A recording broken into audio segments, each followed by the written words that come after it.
नमस्कार, आप देख रहे हैं डीटीवी भारत और मैं हूं अभिषेक मिश्रा। बिहार सरकार के मंत्री मदन सहनी ने इस्तीफे की पेशकश की है और इस्तीफे की पेशकश इस वजह से उन्होंने की है। उन्होंने कहा है कि बिहार के अधिकारी उनकी बात नहीं सुनते, उनके विभाग के अधिकारी उनकी बात नहीं सुनते, चपरासी तक उनकी बात नहीं सुनता। जो मीडिया रिपोर्ट्स के हवाले से जानकारी सामने आ रही है, उनके इस्तीफे की वजह सामने आ रही है।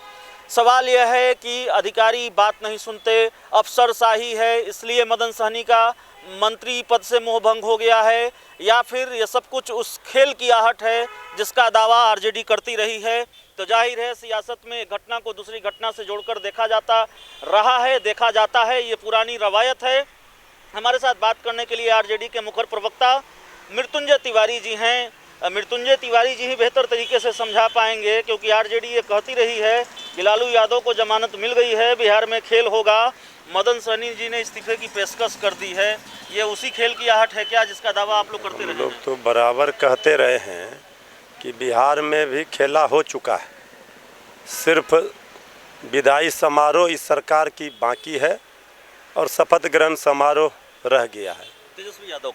तेजस्वी यादव का सरकार के लिए तो जनता ने जनादेश दिया। ये मैनेजमेंटेड वाले लोगों ने शासनादेश से जनादेश को पलटा, तो जैसी करनी वैसी भरनी। अब सत्ताधारी दल के नेता, विधायक, मंत्री सरकार पर सवाल खड़े कर रहे हैं। अभी आज बीजेपी के माननीय विधायक ज्ञानू जी ने कहा है 80% मंत्रिपरिषद भ्रष्टाचारी, ट्रांसफ़र पोस्टिंग में लूट हुआ है।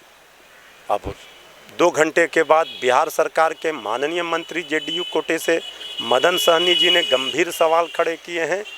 अफसरशाही बेलगाम है, भ्रष्टाचार, अफसरशाही बेलगाम, जनप्रतिनिधियों का कोई सम्मान नहीं, नेता मंत्री का, विधायक का कोई नहीं सुन रहा। ये बात तेजस्वी यादव जी लगातार कहते रहे हैं। ये सही प्रतीत हो रहा है, हमारे दावे में दम है, इसका असर दिख रहा है।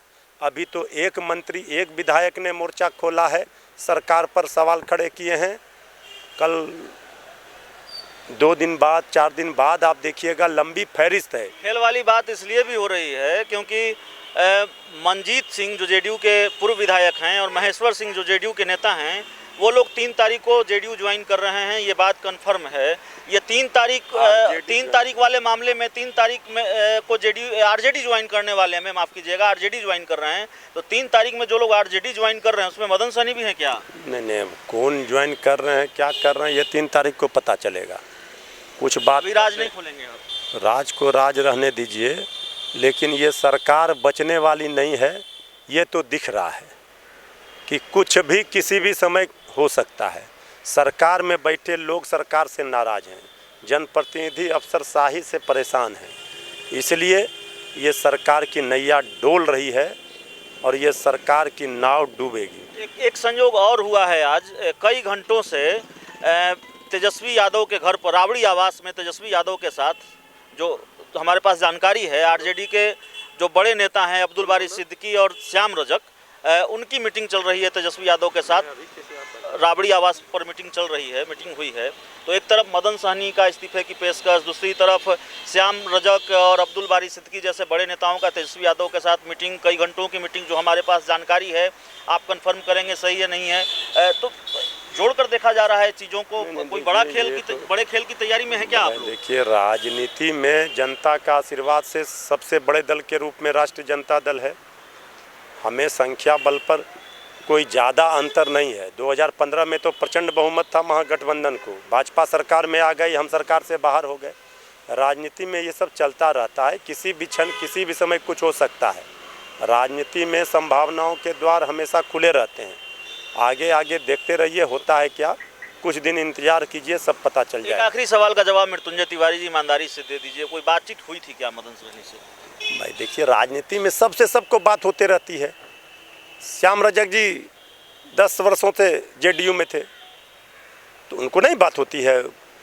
बहुत सारे लोगों को, बहुत सारे दलों के, आपने इशारा कर दिया कि श्याम रजक जी की मुख्य भूमिका है, बड़ी भूमिका निभा रहे हैं श्याम रजक इन चीज़ों में, जैसा वो दावा करते रहे हैं। और दूसरी बात, आप इनकार नहीं कर रहे हैं कि मदन सहनी और आरजेडी नेताओं के बीच बातचीत हुई है। जिस मुद्दे को लेकर के श्याम रजक जी ने जेडीयू छोड़ा, वही मुद्दा तो आज सबके सामने है ना। अभी एक दो नहीं, कई लोग हैं, लंबी फहरिस्त है। तो आप इनकार नहीं कर रहे हैं ना कि आरजेडी नेताओं से मदन हम सहनी की ये- बातचीत होती रही है? इस बात से इनकार का कहाँ सवाल है। हम कह रहे हैं कि कोई ऐसा राजनीति में लोग नहीं है जो एक दूसरे से बात नहीं करते, किसी के व्यक्तिगत संबंध होते हैं। जब जनप्रतिनिधियों का कोई सम्मान ही नहीं रहेगा तो वो फिर क्यों सरकार में मंत्री रहकर क्या करेंगे। तो चलिए, मृत्युंजय तिवारी जी का दावा है आरजेडी नेताओं की बातचीत मदन सहनी से होती रही है। श्याम रजक लंबे वक्त तक जेडीयू में रहे हैं और जाहिर तौर पर जेडीयू नेताओं से बात करना, उनको अपने पाले में लाने की स्क्रिप्ट लिखना श्याम रजक के लिए बहुत मुश्किल नहीं है। और श्याम रजक ये दावा भी तो करते रहे हैं कि कई नेता, कई विधायक जेडीयू के उनके संपर्क में हैं। तो कहीं खेल हो गया है क्या, कोई बड़ा खेल होने जा रहा है क्या? संकेत तो आरजेडी ने दे दिए हैं, तस्वीर अब भी साफ होनी बाकी है। इस रिपोर्ट में इतना ही। बहुत बहुत धन्यवाद।